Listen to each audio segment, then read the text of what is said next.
UPSC की पूरी answer की डिस्कस करेंगे, डिस्कशन नहीं करेंगे बल्कि केवल आंसर आपको बताते चलेंगे। और जल्दी से 100 प्रश्नों पर पूरा जो उत्तर हैं वो आप लोग अपना मिला लीजिए। किसी और वीडियो में विस्तृत विश्लेषण करेंगे, क्योंकि विस्तृत विश्लेषण करेंगे तो काफ़ी लंबा वीडियो 2-3 घंटे का हो जाएगा, तो इतना लंबा नहीं करेंगे। सबसे पहले आप लोग आंसर की एकदम सही आंसर की मिला लीजिए। तो पहले वाले का जो है नाटककार होगा, भवभूति हस्तिमल क्षेमेश्वर नाटककार थे, बी वाला राइट आंसर होगा। दूसरे वाले का पहला वाला गलत है स्टेटमेंट, दूसरा सही है, तो बी वाला राइट आंसर होगा। तीसरे वाले का भारतीय इतिहास में 8 अगस्त 1942, इसका पहला वाला ही सही है। ऑल इंडिया कांग्रेस कमेटी द्वारा भारत छोड़ो प्रस्ताव अंगीकृत किया गया था, अंगीकार किया गया था, तो ए वाला राइट आंसर है, बाकी सब गलत हैं, तो तीसरे का ए होगा।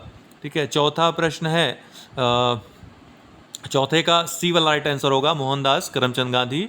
इनमें से कौन अंग्रेजी में अनुदित प्राचीन भारतीय धार्मिक गीत काव्य सॉन्ग्स फ्रॉम प्रिजन से संबंधित है? तो मोहनदास करमचंद गांधी।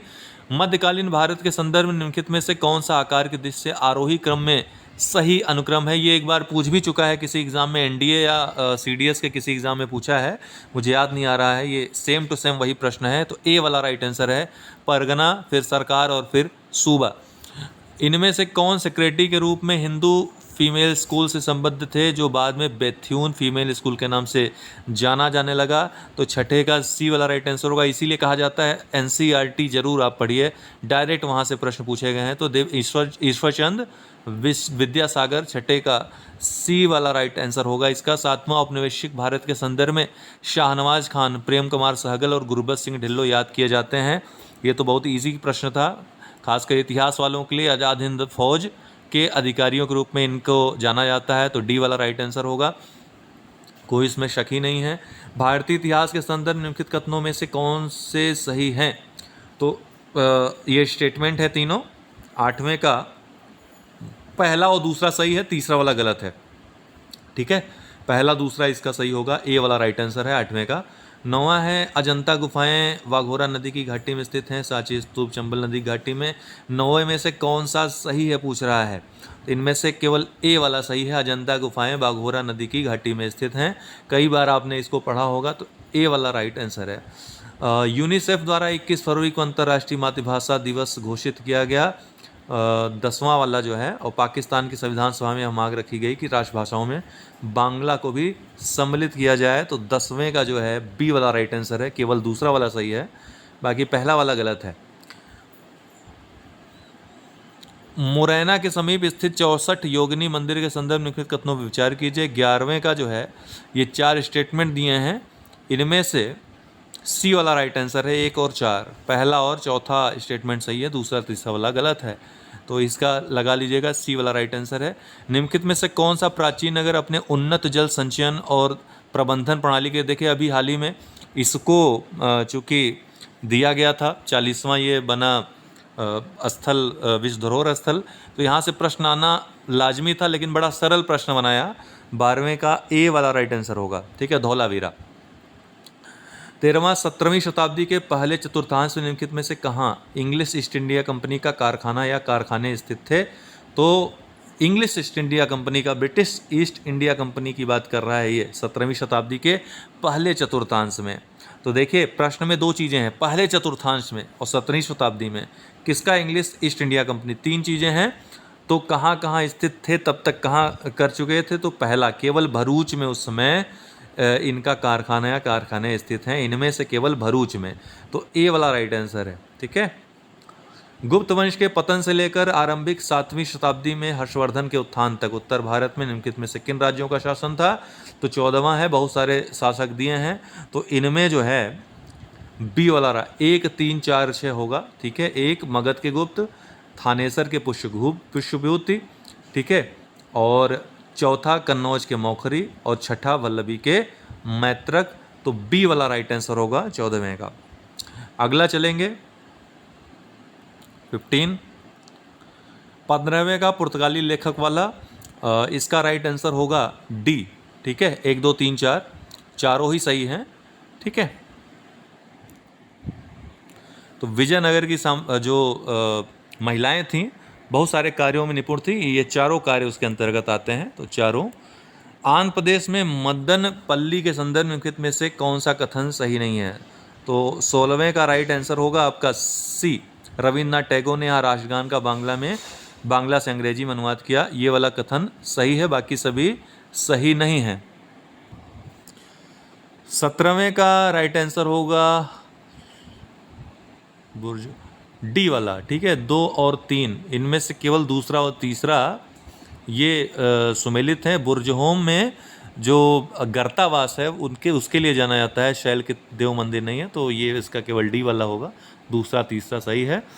18वां दोस्तों इसका आंसर होगा ए वाला, ठीक है। केवल पहला वाला सही है, बाकी दोनों सही नहीं है, तो ए वाला राइट आंसर है, केवल 1। 19वें का उत्तर होगा सी, ठीक है। 1 और 3 पहला और तीसरा ये राइट आंसर है, दूसरा वाला गलत है।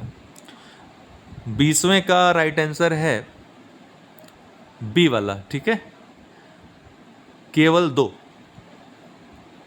निम्नलिखित में से किससे किसी अर्थव्यवस्था मुद्रा गुणक में वृद्धि होती है? देखिए उस दिन मैंने आपको बताया भी था, तो इसका राइट आंसर सी होगा। लोगों की बैंकों में आदतों में वृद्धि से मुद्रा के गुणक में वृद्धि होती है, सी वाला राइट आंसर होगा।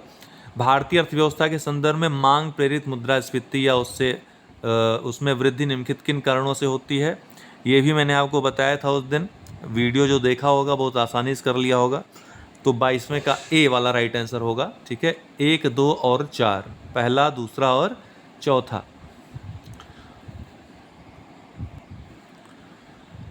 23वें का बी वाला राइट आंसर है, ठीक है। बहुत सारे लोगों ने गलत दिया है आंसर की में, तो आप लोग इसको सही कर लीजिएगा। बी वाला राइट आंसर है इसका, ठीक है।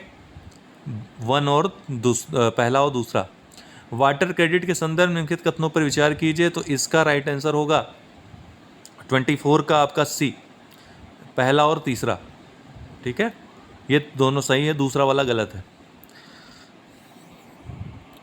भारत में अंतिम उधारदाता लेंडर ऑफ लास्ट रिसॉर्ट के रूप में केंद्रीय बैंक के कार्य में समानता निम्नलिखित में से क्या सम्मिलित हैं? तो 25वें का आपका राइट आंसर होगा बी वाला, केवल 2, केवल दूसरा राइट आंसर है, ठीक है, बाकी सब गलत हैं। 27वां ताम्र प्रगलन संयंत्रों के बारे में चिंता का कारण क्या है? तो 27 का आपका डी होगा, पहला, दूसरा, तीसरा तीनों ही सही है। भट्टी तेल फर्नेस ऑयल के संदर्भ में निम्नलिखित कथनों पर विचार कीजिए, तो 28वें का आपका राइट आंसर होगा डी, पहला, दूसरा, तीसरा तीनों ही राइट आंसर है। ब्लू कार्बन क्या है? तो 29वां का आपका ए वाला राइट आंसर होगा। महासागरों और तटीय पारिस्थितिकी तंत्रों द्वारा प्रग्रहित कार्बन को ब्लू कार्बन कहते हैं, काफ़ी चर्चा में रहता है। प्रकृति में निम्नलिखित में से किन जीवों के मृदाविहीन सतह पर जीवित पाए जाने की सर्वाधिक संभावना है? तो 30 का जो ऑप्शन आपका सही होगा बी वाला, ठीक है, केवल दूसरा अर्थात लाइकेन।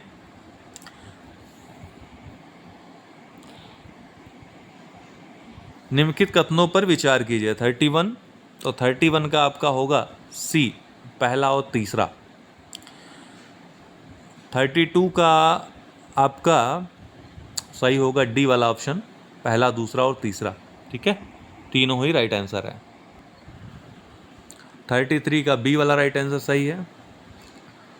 34 का ए, ठीक है, 34 का केवल 1 और 4 आप लोग मिला लीजिएगा पहले, ठीक है। 35 का आपका बी वाला राइट आंसर है, ठीक है, केवल 2 और 3। 36 का डी वाला राइट आंसर है, 1, 2, 3 तीनों सही है। 37 का ए वाला राइट आंसर है, ठीक है, 1, 2, 3 तीनों सही है। 38 ए वाला राइट आंसर, केवल पहला सही है, ठीक है, केवल पहला वाला।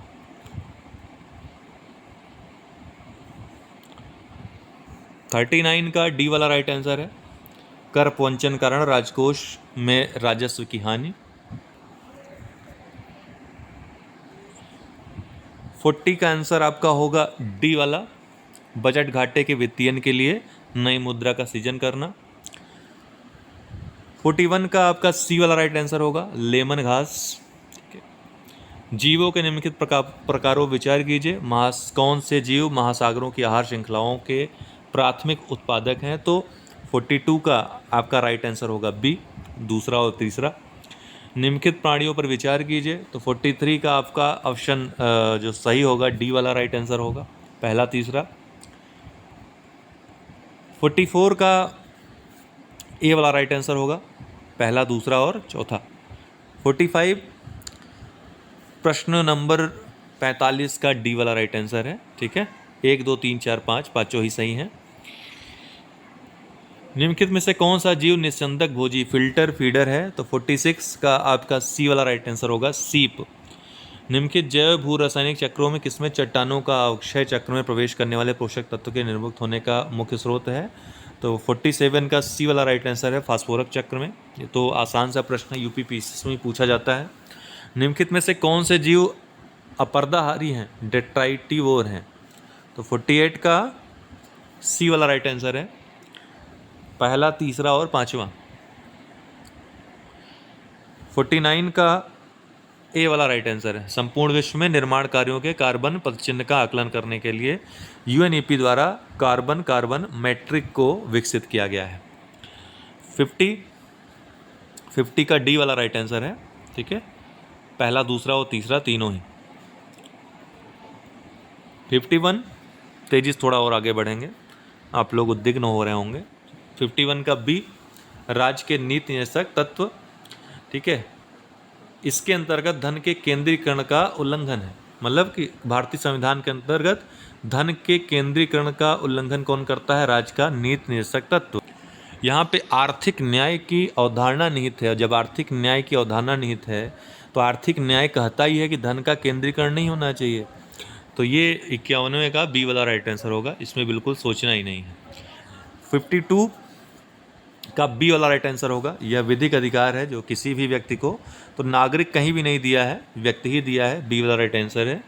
26 जनवरी 1950 को भारत की वास्तविक संवैधानिक स्थिति क्या थी, तो 53वां ये वाला राइट आंसर है बी, संपूर्ण प्रभुत्व संपन्न लोकतंत्रात्मक गणराज्य, जो आपके उद्देशिका में दिया है।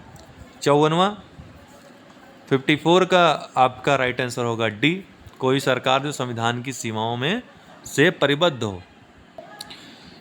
ठीक, भारत के संदर्भ में हलबी हो और कोई। 55 का आंसर होगा डी, जनजाति भाषा। ये क्या है, जनजाति भाषाएं हैं। 56 डी और राइट आंसर है, तीनों ही स्टेटमेंट सही नहीं है। 55 डी वाला राइट आंसर है, ठीक है, कथन एक सही नहीं है किंतु कथन दो सही है। वर्ष 2000 58 का राइट आंसर सी होगा, 1 और 3। 59 का बी वाला राइट आंसर है, केवल 2। कौन से सही है, केवल दूसरा सही है, ठीक है, ये वाला अभी हमने करवाया भी था दोपहर में। 60वें का आंसर डी होगा, न तो 1 न तो 2, मैंने आपको बताया पॉइंट टेबल के आधार पर, है ना, दोपहर में चर्चा की थी थोड़ी सी मैंने इस पे। 61 61वें का राइट आंसर होगा सी, ठीक है, 1 और 2। 62 का राइट आंसर होगा बी, केवल दूसरा। 63 का राइट आंसर होगा बी, केवल दूसरा। 64 का राइट आंसर होगा डी, जनजाति कार्य मंत्रालय। 65 का राइट आंसर होगा ए, अनुच्छेद 14। 66 का राइट आंसर होगा ए, न्यायपालिका की स्वतंत्रता सुरक्षित है।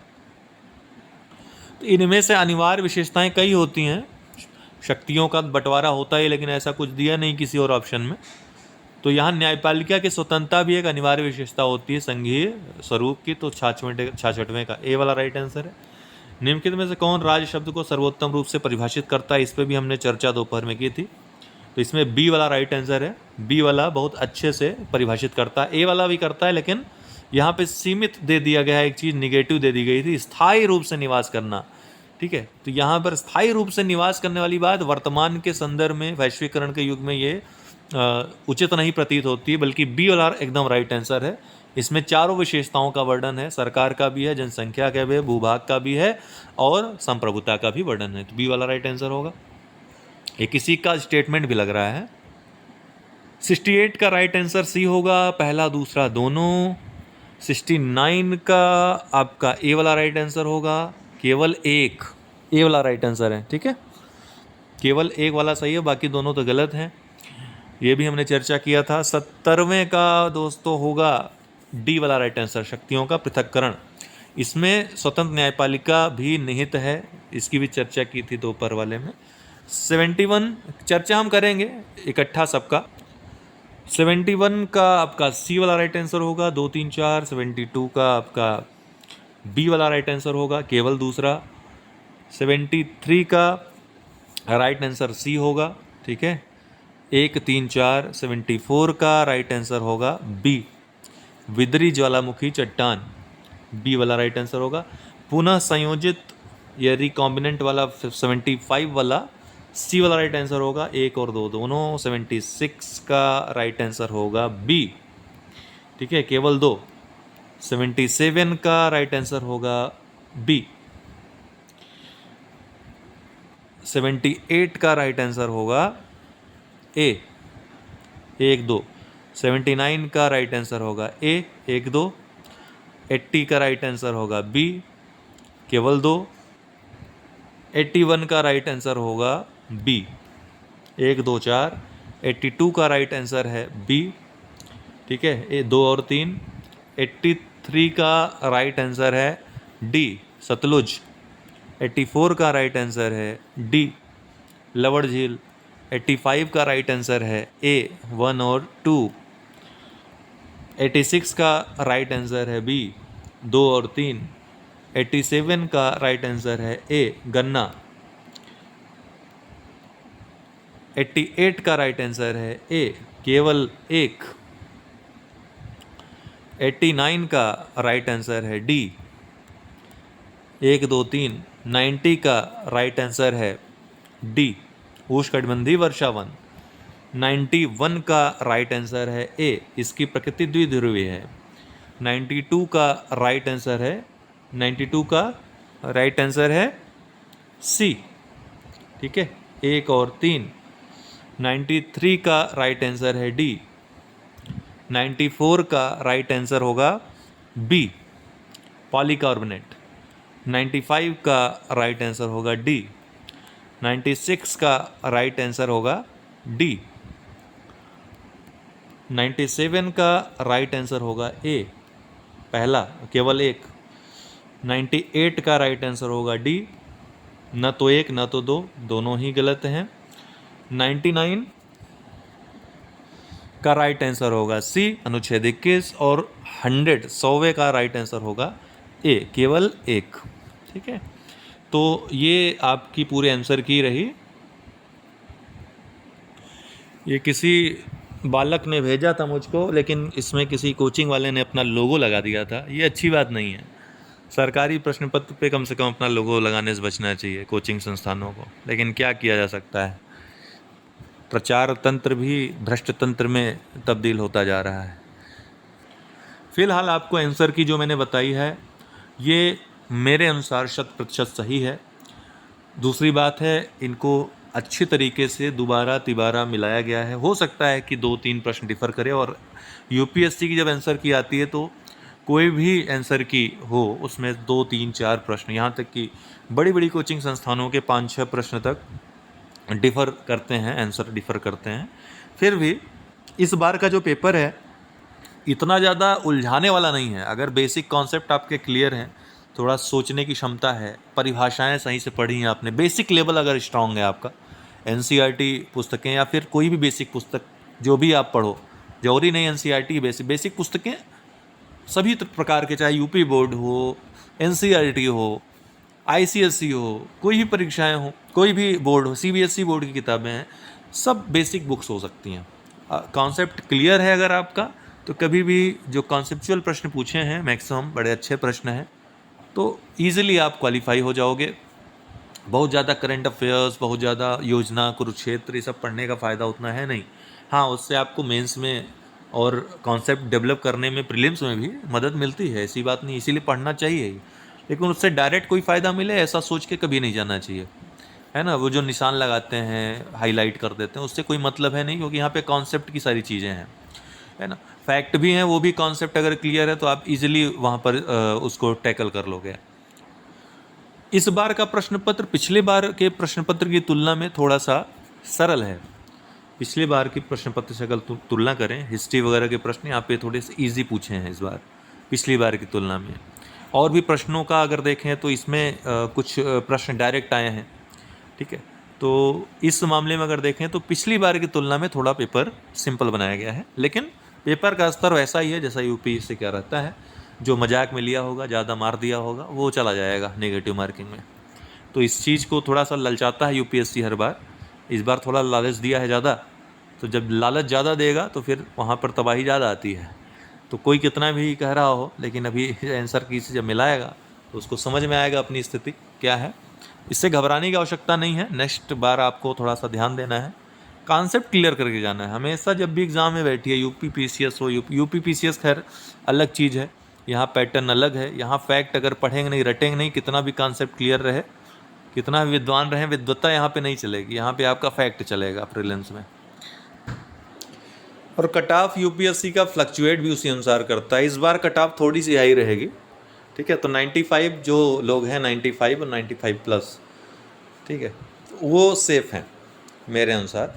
95 और 95 प्लस सेफ स्कोर है आपका। अगर इतना आ रहा है तो आप आगे जा रहे हो। मुख्य परीक्षा की तैयारी एकदम आंख मूंद करके अभी से स्टार्ट कर दीजिए आप। आंसर राइटिंग पे कमांड आपकी अभी से हो जानी चाहिए। 1 महीने के अंदर आंसर राइटिंग पे आपका कमांड हो जाना चाहिए।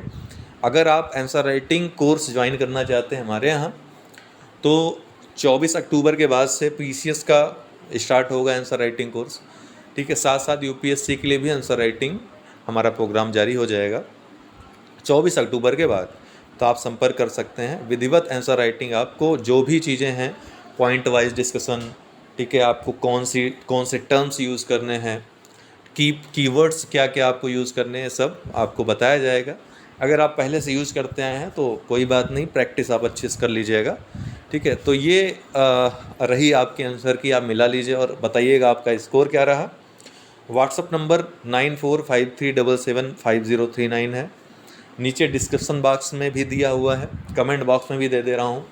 कोई भी बात हो, कोई भी तकलीफ़ हो, प्रॉब्लम हो, समस्या हो या ज़रूरत हो, आप हमें बता सकते हैं। बहुत बहुत धन्यवाद।